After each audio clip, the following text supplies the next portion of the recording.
ಅಧ್ಯಾಯ 3 ಶ್ಲೋಕ 39. ಆವೃತಂ ಜ್ಞಾನಮೇತೇನ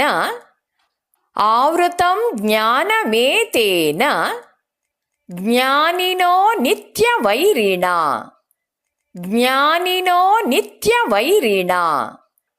ಕಾಮರೂಪೇಣ ಕೌಂತೇಯ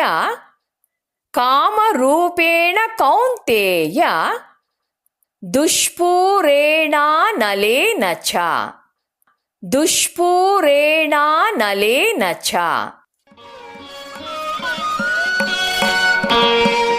ಹೇಳಿಕೊಡುವುದನ್ನು ಅನುಸರಿಸಿ. ಆವೃತಂ ಜ್ಞಾನಮೇತೇನ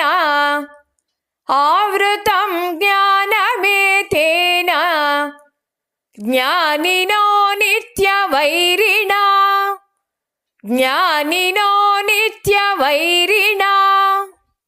ಕಾಮರೂಪೇಣ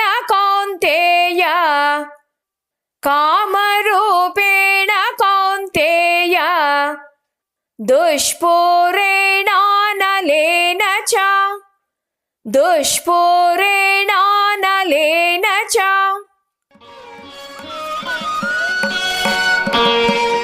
ಪೂರ್ಣ ಶ್ಲೋಕವನ್ನು ಅಭ್ಯಾಸ ಮಾಡೋಣ.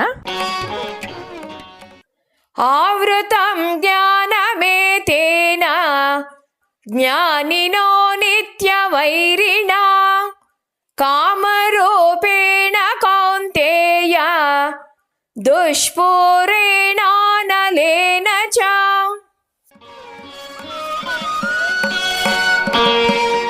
ಶ್ಲೋಕದ ಅರ್ಥವನ್ನು ತಿಳಿಯೋಣ. ಎಲೈ ಕೌಂತೇಯನೇ, ತೃಪ್ತಿ ಎಂದರೇನೆಂದು ಗೊತ್ತೇ ಇಲ್ಲದ ಸಾಧಕನಿಗೆ ನಿತ್ಯ ವೈರಿಯಾದ, ಸಾಕು ಅಂತ ಹೇಳುವ ಬುದ್ಧಿಯೇ ಇಲ್ಲದ ಈ ಕಾಮ ರಾಕ್ಷಸನಿಂದ ಬುದ್ಧಿಯು ಆವರಿಸಲ್ಪಟ್ಟಿದೆ. ನಿತ್ಯ ವಸ್ತುವನ್ನ ಅನಿತ್ಯ ವಸ್ತುಗಳಿಂದ ಬೇರೆ ಅಂತ ಗುರುತಿಸುವ ವಿವೇಚನಾ ಶಕ್ತಿಯೇ ಅಂದರೆ ಜ್ಞಾನವೇ ವಿಕಾಸದ ಏಣಿಯಲ್ಲಿ ಉನ್ನತ ಸ್ಥಾನವನ್ನು ಗಳಿಸಿಕೊಡೋದು. ಇಂತಹ ಪವಿತ್ರ ಬುದ್ಧಿಯನ್ನ ನಮ್ಮ ದುರಾಸೆಗಳು ಮತ್ತು ತೃಪ್ತಿಗೊಳಿಸಲಾಗದ ಬಯಕೆಗಳು ಮರೆಮಾಡುತ್ತವೆ. ಮಹಾಭಾರತದಲ್ಲಿ ಹೀಗೆ ಹೇಳಿದೆ, ಬಯಕೆಯು ತೃಪ್ತಿಗೊಳಿಸಲಾಗದಂತಹುದು ಅಂತ ವಿವರಿಸಿದೆ. ಬಯಕೆಗಳನ್ನು ಪೂರೈಸೋದ್ರಿಂದ ಬಯಕೆಗಳನ್ನು ತೃಪ್ತಿಗೊಳಿಸೋದಿಕ್ಕೆ ಆಗದು. ಅವುಗಳನ್ನು ಹೆಚ್ಚು ಅನುಭವಿಸಿದಷ್ಟೂ ಅವು ಬೆಳೆಯುತ್ತವೆ. ಹೇಗೆ ಅಂದರೆ ಬೆಂಕಿಗೆ ಆಜ್ಯವನ್ನು ಸುರಿದಂತೆ ಅಂತ ಹೇಳಿದೆ. ಮಾನವರಲ್ಲಿರುವ ಈ ಜ್ಞಾನವು ಸುಪ್ತವಾಗಿದ್ದು ಮುಚ್ಚಲ್ಪಟ್ಟಿದೆ. ಯಾವುದರಿಂದ? ಮನುಷ್ಯನ ನಿತ್ಯ ವೈರಿಯಾದ ರಜಸ್ಸಿನಿಂದ ಉದ್ಭವಿಸುವ ಈ ಕಾಮ ಕ್ರೋಧಗಳಿಂದ. ಅನಿಯಂತ್ರಿತ ಕಾಮ ಕ್ರೋಧಗಳು ಯಾವಾಗಲೂ ಮಾನವನ ನಿತ್ಯ ವೈರಿಗಳೇ. ಇವು ನಿತ್ಯ ವೈರಿ ಏಕೆಂದರೆ ಒಂದು ಸಲ ಅಲ್ಲ, ಎರಡು ಸಲ ಅಲ್ಲ, ಜೀವಮಾನವಿಡೀ ವೈರಿಗಳೇ. ಜ್ಞಾನಿನೋ ಅಂದರೆ ಜ್ಞಾನಿಯಾದ ಮನುಷ್ಯನ ಜ್ಞಾನವನ್ನ ಅವು ಹುದುಗಿಸಿ ಬಿಡುತ್ತೆ. ಜ್ಞಾನ ಮುಚ್ಚಿ ಹೋದ ಅವನು ವಿಧವಾದ ತಪ್ಪುಗಳನ್ನು ಮಾಡಲಾರಂಭಿಸ್ತಾನೆ. ಮನುಷ್ಯನಲ್ಲಿರುವ ಜ್ಞಾನವನ್ನ ಮುಚ್ಚಿಡುವುದೇ ಅವನಲ್ಲಿರುವ ಕಾಮ. ಎಲ್ಲಿ ಕಾಮವಿರುವುದೋ ಅಲ್ಲಿ ರಾಮ ಕಾಣಿಸಲಾರ ಅಂತ ಹೇಳ್ತಾರೆ. ನಮ್ಮನ್ನ ಮುತ್ತಿರುವ ಕಾಮದ ಸ್ವಭಾವವಾದರೂ ಅದು ಜ್ಞಾನಕ್ಕೆ ನಿತ್ಯ ವೈರಿ. ಇದಕ್ಕೆ ಶ್ರೀರಾಮಕೃಷ್ಣರು ಒಂದು ಉದಾಹರಣೆ ಕೊಡ್ತಿದ್ರು. ವರ್ತಕರು ತಮ್ಮ ದಿನಸಿ ಮಳಿಗೆಗಳಿಗೆ ಹೆಗ್ಗಣ ನುಗ್ಗಿ ಲೂಟಿ ಮಾಡದೇ ಇರಲಿ ಅಂತ ಅದು ಬರುವ ದಾರಿಲೇ ಸ್ವಲ್ಪ ಪುರಿಯನ್ನೋ ಏನನ್ನೋ ಚೆಲ್ತಾ ಇದ್ರು. ಆ ಹೆಗ್ಗಣಗಳು ಅದನ್ನು ತಿಂದು ಹೋಗ್ತಾ ಇದ್ವು. ದಿನಸಿ ಇರುವ ಉಗ್ರಾಣದ ಕಡೆ ಹೋಗೋದಿಲ್ಲ. ಅದರಂತೆಯೇ ನಿತ್ಯವಾದ ಆತ್ಮವಸ್ತುವಿನ ದಾರಿಯಲ್ಲಿ ಸುಲಭವಾಗಿ ಸಿಕ್ಕ ಇಂದ್ರಿಯಗಳಿಗೆ ಸಂತೋಷವನ್ನು ಕೊಡುವ ವಿಷಯ ವಸ್ತುಗಳು ಬಿದ್ದಿವೆ. ಯಾವಾಗ ಅವನ್ನು ಜೀವಿ ಕಬಳಿಸುತ್ತಾನೆಯೋ ಅದರ ಬಲೆಗೆ ಬೀಳ್ತಾನೆ. ಅದರಿಂದ ತಪ್ಪಿಸಿಕೊಂಡು ಬರೋದು ಬಹಳ ಕಷ್ಟ. ಮೀನು ಗಾಳದ ಕೊನೆಯಲ್ಲಿರುವ ಹುಳುವನ್ನ ತಿಂದೊಡನೆಯೇ ಆ ಗಾಳ ಕುತ್ತಿಗೆಗೆ ಸಿಕ್ಕಾಕೊಳ್ಳುತ್ತೆ. ಅದರಂತೆಯೇ ವಿಷಯ ವಸ್ತುಗಳು. ನಾವು ಅದಕ್ಕೆ ಎಷ್ಟು ಕೊಟ್ಟರೂ ಅದಕ್ಕೇನೂ ತೃಪ್ತಿಯಾಗೋದಿಲ್ಲ ಅಂತ ಹೇಳಿದ್ದಾರೆ. ಕಾಮವನ್ನ ಭೋಗಿಸಿ ತೃಪ್ತಿಪಡಿಸ್ತೇನೆ ಅನ್ನೋದು ಆಗಲೇ ಉರಿಯುತ್ತಿರುವ ಬೆಂಕಿಗೆ ತುಪ್ಪವನ್ನ ಹಾಕಿ ಆರಲೆತ್ನಿಸಿದಂತೆ.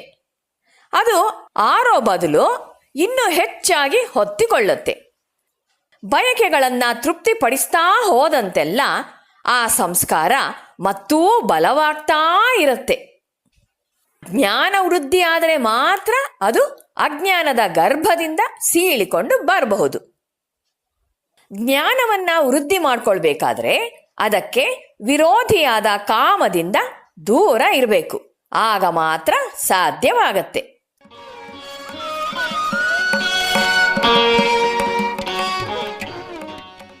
ಕಾಮರೂಪೇಣ ಕೌಂತೇಯ. ಕೌಂತೇಯ ಅಂದ್ರೆ ಅರ್ಜುನ. ಎಲೆ ಅರ್ಜುನ, ಕಾಮದ ರೂಪದಿಂದ ದುಷ್ಪೂರೇಣ ಅನಲೇನ ಚ, ನಂದಿಸಲಾಗದಂತಹ ಬೆಂಕಿಯಂತೆ. ಮಾನವನಲ್ಲಿ ರಜಸ್ಸು ಮತ್ತು ತಮಸ್ಸು ಮೇಲ್ಗೈ ಪಡೆದಿದ್ದಾಗ ಪಾತಕ ಮತ್ತಿತರ ಸಮಸ್ಯೆಗಳು ಉದ್ಭವಿಸುತ್ತೆ. ಆದರೆ ಮನಸ್ಸು ಸತ್ವದ ಮಟ್ಟಕ್ಕೆ ಏರುತ್ತಲೇ ಇಡೀ ಚಿತ್ರವೇ ಬದಲಾಗಿ ಬಿಡುತ್ತೆ. ಅದೇ ಮನುಷ್ಯನು ನಿರುದ್ವಿಗ್ನ, ಶಾಂತ, ಸ್ಥಿರ ಹಾಗೂ ದಯಾಶೀಲನಾಗ್ತಾನೆ. ಅಂತಹ ಮನಸ್ಥಿತಿಯಿಂದ ಯಾವ ಪಾತಕವೂ ಹುಟ್ಟೋದು ಸಾಧ್ಯ ಇಲ್ಲ. ಅದನ್ನು ನಾವು ಹೇಗೆ ಪಡೆದುಕೊಳ್ಳಬಹುದು? ಪ್ರತಿಯೊಬ್ಬನೂ ತನ್ನ ಮನಸ್ಸಿಗೆ ತಾನೇ ತರಬೇತಿ ಕೊಟ್ಟುಕೊಳ್ಳುವುದರ ಮೂಲಕ. ಇದಕ್ಕೆ ಹೀಗೆ ಹೇಳ್ತಾರೆ: ಪ್ರತಿಯೊಂದು ಮನಸ್ಸಿನಲ್ಲಿಯೇ ಇದೆ. ನಿಮಗೆ ಸ್ವಸ್ಥ ಮನಸ್ಸಿದ್ದದ್ದೇ ಆದರೆ ನೀವು ಮಾಡುವ ಎಲ್ಲವೂ ಆರೋಗ್ಯಕರವೇ ಆಗಿರುವುದು. ನಿಮ್ಮ ಮನಸ್ಸು ಅಸ್ವಸ್ಥವಾಗಿದ್ದರೆ ನೀವು ಮಾಡಿದ್ದೆಲ್ಲವೂ ನಿಮ್ಮೊಳಗೂ ಸಮಾಜದಲ್ಲೂ ಬಿಕ್ಕಟ್ಟನ್ನೇ ಸೃಷ್ಟಿಸುವುವು ಅಂತ. ಆವೃತಂ ಜ್ಞಾನಂ ಏತೇನ ಅಂದ್ರೆ ಜ್ಞಾನವು ಇದರಿಂದ ಮುಚ್ಚಲ್ಪಟ್ಟಿದೆ. ಒಬ್ಬ ಸತ್ಪುರುಷ ತಾನು ಪಾತಕವೊಂದನ್ನ ಮಾಡುವುದಾದರೆ ಆ ಕ್ಷಣಕ್ಕೆ ಅವನಿಗೆ ತಾನು ಯಾರು, ತನ್ನ ಸ್ಥಾನಮಾನವೇನು ಅನ್ನುವುದರ ಜ್ಞಾನವೆಲ್ಲ ಮರೆತೇ ಹೋಗಿರುತ್ತೆ. ಕಾಮ ಮತ್ತು ಕ್ರೋಧಗಳು ಅವನಲ್ಲಿರುವ ಅವನದೇ ಸ್ವಭಾವದ ಅವನದೇ ಸ್ಥಾನಮಾನಗಳ ಜ್ಞಾನವನ್ನ ಮುಚ್ಚಿ ಹಾಕತ್ತೆ. ಮನುಷ್ಯನು ದೈವೀ ಸ್ವರೂಪನು ಎನ್ನುವ ಅಂಶವನ್ನ ವೇದಾಂತ ಯಾವಾಗಲೂ ಒತ್ತಿ ಹೇಳುತ್ತೆ. ಆದರೆ ಈ ಬಲಗಳು ದೈವವನ್ನೇ ಮುಚ್ಚಿ ಹಾಕತ್ವೆ. ಹೇಗೆ ಅಂದರೆ, ಸೂರ್ಯ ಯಾವಾಗಲೂ ತೇಜಶಾಲಿಯೇ, ಆದರೂ ಒಂದು ಸಣ್ಣ ಮೋಡವು ಅವನನ್ನು ಮರೆ ಮಾಡಬಲ್ಲದು. ಆಗ ಸೂರ್ಯ ಕಪ್ಪಾಗ್ತಾನೆ. ಹಾಗೆಯೇ ಈ ದೈವೀ ಸ್ವರೂಪವೆಂಬ ಜ್ಞಾನವು ರಜಸ್ಸಿನಿಂದ ಹುಟ್ಟಿದ ಕಾಮ ಕ್ರೋಧಗಳಿಂದಾಗಿ ಮರೆಯಾಗಿರುವುದು. ಇದರಿಂದಾಗಿಯೇ ಉಳಿದೆಲ್ಲ ಕೆಡುಕುಗಳೂ ಬರೋದು. ಅನಿಯಂತ್ರಿತ ಕಡು ಬಯಕೆಯಿಂದಾಗಿ ಸಮಸ್ಯೆಗಳು ಹುಟ್ಟೋದು. ಉದಾಹರಣೆಗೆ ಶ್ರೀಮದ್ ಭಾಗವತದಲ್ಲಿ ಯಯಾತಿ ಮಹಾರಾಜನ ಕಥೆ ಇದೆ. ಯಯಾತಿಗೆ ಸುಖಮಯವಾದ ಪ್ರಾಪಂಚಿಕ ಜೀವನವನ್ನ ಬಾಳಬೇಕು ಅನ್ನುವ ಪ್ರಚಂಡವಾದ ಆಸೆ ಇತ್ತು. ಹಾಗೆಯೇ ಬದುಕ್ತಾನೆ ಮತ್ತು ವೃದ್ಧನೂ ಆಗ್ತಾನೆ. ಪುನಃ ತರುಣನಾಗಬೇಕು ಅಂತ ಅವನಿಗೆ ಬಯಕೆ ಆಗತ್ತೆ. ತನ್ನ ಮಗನನ್ನ ತಾರುಣ್ಯ ದಾನ ಮಾಡುವಂತೆ ಕೇಳ್ತಾನೆ. ಅವನ ಮಕ್ಕಳಲ್ಲಿ ಒಬ್ಬ ತನ್ನ ತಾರುಣ್ಯವನ್ನ ತಂದೆಗೆ ಕೊಟ್ಟು ತಂದೆಯ ವೃದ್ಧಾಪ್ಯವನ್ನ ಅವನು ತೆಗೆದುಕೊಳ್ತಾನೆ. ಯಯಾತಿ ಪುನಃ ಚಕ್ರವರ್ತಿಯ ಸುಖಲೋಲುಪತೆಯಲ್ಲಿ ಮುಳುಗ್ತಾನೆ. ಕಾಲಕ್ರಮದಲ್ಲಿ ಪುನಃ ಮುದುಕನಾಗ್ತಾನೆ. ಆಗ ಸ್ವಲ್ಪ ಯೋಚನೆ ಮಾಡೋದಿಕ್ಕೆ ಉಪಕ್ರಮಿಸ್ತಾನೆ. ದೇಹವು ಎರಡನೆಯ ಬಾರಿಗೆ ವೃದ್ಧಾಪ್ಯವನ್ನ ಪಡೆದಿದೆಯಾದರೂ ಆಸೆಯು ಇನ್ನೂ ಎಳೆಯ ತರುಣನಂತಿದೆ, ಇನ್ನೂ ಹೊಸದಾಗಿದೆ. ಆಸೆಗೆ ವೃದ್ಧಾಪ್ಯವಿಲ್ಲ, ಅದು ಯಾವಾಗಲೂ ಹೊಸತೆ. ಹಾಗೆ ಚಿಂತಾಕ್ರಾಂತನಾಗಿದ್ದಾಗ ಒಂದು ಮಹತ್ವದ ವಿವೇಕವಾಣಿ ಅವನಿಂದ ಹೊರಹೊಮ್ಮುತ್ತೆ. ಕಾಮವನ್ನ ತೃಪ್ತಿಪಡಿಸೋದ್ರಿಂದ ಕಾಮವು ತಣ್ಣಗಾಗೋದಿಲ್ಲ. ನಂದಿಸುವುದಕ್ಕೆ ಅಂತ ತುಪ್ಪ ಹಾಕಲ್ಪಟ್ಟ ಬೆಂಕಿಯಂತೆ ಅದು ಪುನಃ ಪ್ರಜ್ವಲಿಸುತ್ತೆ ಅಂತ. ಈ ಕಾಮ ರಾಕ್ಷಸನ ವಾಸಸ್ಥಾನಗಳು ಯಾವುವು ಅಂತ ಕೃಷ್ಣ ಮುಂದೆ ತಿಳಿಸ್ತಾ ಹೋಗ್ತಾನೆ.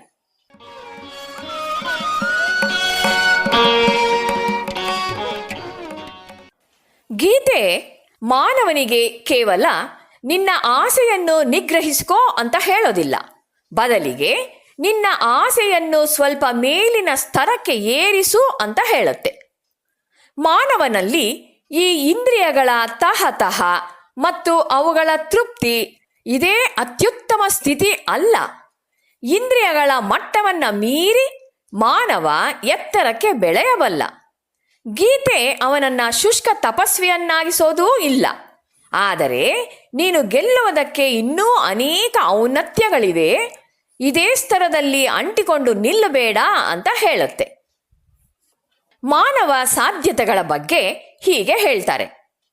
ಉದಾಹರಣೆಗೆ, ದ್ವೇಷವನ್ನು ತೆಗೆದುಕೊಳ್ಳಿ. ನಾವು ದ್ವೇಷವನ್ನು ಗೆಲ್ಲಬಲ್ಲೆವು.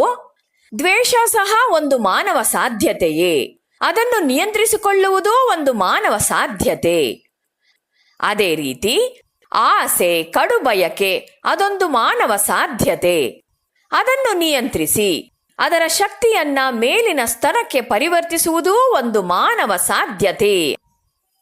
ಶಂಕರಾಚಾರ್ಯರ ವಿವೇಕ ಚೂಡಾಮಣಿಯಲ್ಲಿ ಹೀಗೆ ಹೇಳಿದೆ: ಯಾರು ಮೋಕ್ಷವನ್ನು ಬಯಸುವ ಮುಮುಕ್ಷುಗಳಾಗಿರುವರೋ ಅವರು ಪ್ರಯತ್ನಪಟ್ಟು ಮನಸ್ಸನ್ನು ತರಬೇತಿಗೊಳಿಸಬೇಕು. ಮನಸ್ಸು ಶುದ್ಧವಾದಾಗ ಮುಕ್ತಿ ಎನ್ನೋದು ಕೈಯಲ್ಲಿರುವ ಒಂದು ಹಣ್ಣಿನಂತೆ ಆಗತ್ತೆ. ಹೌದು, ನಾನು ಸ್ವತಂತ್ರ ಅಂತ ನಿಮಗೆ ಅನ್ನಿಸುತ್ತೆ. ಹೇಗೆ ಅಂದ್ರೆ, ಮನಸ್ಸಿಗೆ ತರಬೇತಿ ಕೊಟ್ಟಿದೆ, ಮನಸ್ಸು ಶುದ್ಧವಾಗಿದೆ. ಜನ್ಮಸಿದ್ಧ ಹಕ್ಕಾದ ಸ್ವಾತಂತ್ರ್ಯವನ್ನ ನಾನು ಇಂದು ಪಡೆದುಕೊಂಡಿದ್ದೇನೆ. ಇಲ್ಲಿಯವರೆಗೆ ನನಗೆ ಅದರ ಅನುಭವವಾಗಿರಲಿಲ್ಲ. ಹೀಗೆ ಮನಸ್ಸನ್ನು ಕಾಮಕ್ರೋಧಗಳ ಕಡೆಗೆ ತಿರುಗಿಸುವ ಈ ರಜಸ್ಸಿನ ಮತ್ತು ತಮಸ್ಸಿನ ಶಕ್ತಿಯನ್ನು ಸತ್ವಕ್ಕೆ ಪರಿವರ್ತಿಸಬೇಕು. ನಾನೇ ಅದನ್ನು ಮಾಡಬೇಕು, ಬೇರಾರೂ ಅದನ್ನು ನನಗಾಗಿ ಮಾಡಿಕೊಡಲಾರರು. ಒಂದು ಗಾದೆ ಇದೆ: ಕುದುರೆಯನ್ನ ನೀರಿರುವಲ್ಲಿಗೆ ಕರೆದುಕೊಂಡು ಹೋಗಬಹುದೇ ಹೊರತು ಅದು ನೀರು ಕುಡಿಯುವಂತೆ ಮಾಡೋದಿಕ್ಕೆ ಸಾಧ್ಯವಿಲ್ಲ ಅಂತ. ಈ ಮನಸ್ಸನ್ನ ತಿದ್ದುವ ಕೆಲಸ ಒಂದು ನಿರಂತರ ಕ್ರಿಯೆ. ಕೆಲಸ ಮಾಡುವಾಗ, ವಿಶ್ರಾಂತಿಯಲ್ಲಿ, ಇತರರ ಜೊತೆ ಇರುವಾಗ ಎಲ್ಲೆಡೆ ನಾವು ಶಾಂತವಾಗಿ ಮನಸ್ಸನ್ನ ತಿದ್ದುತ್ತಲೇ ಇರಬಹುದು.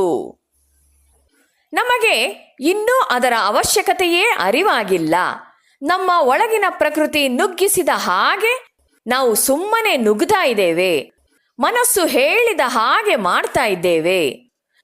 ಮನಸ್ಸು ಇಂದ್ರಿಯಗಳು ಹೇಳಿದ ಹಾಗೆ ಕೇಳುತ್ತೆ. ಮನಸ್ಸು ಇಂದ್ರಿಯಗಳ ಗುಲಾಮ. ಹೀಗೆ ಕೊನೆಯ ಆಜ್ಞೆ ಬರುವುದು ಇಂದ್ರಿಯಗಳಿಂದ. ಇದು ಅಸಹಜ. ಇದನ್ನ ಬದಲಿಸಬೇಕು. ಮನಸ್ಸು ಈ ಇಂದ್ರಿಯಗಳನ್ನು ನಿಗ್ರಹಿಸಬೇಕು ಅಂತ ಹೇಳಿದೆ.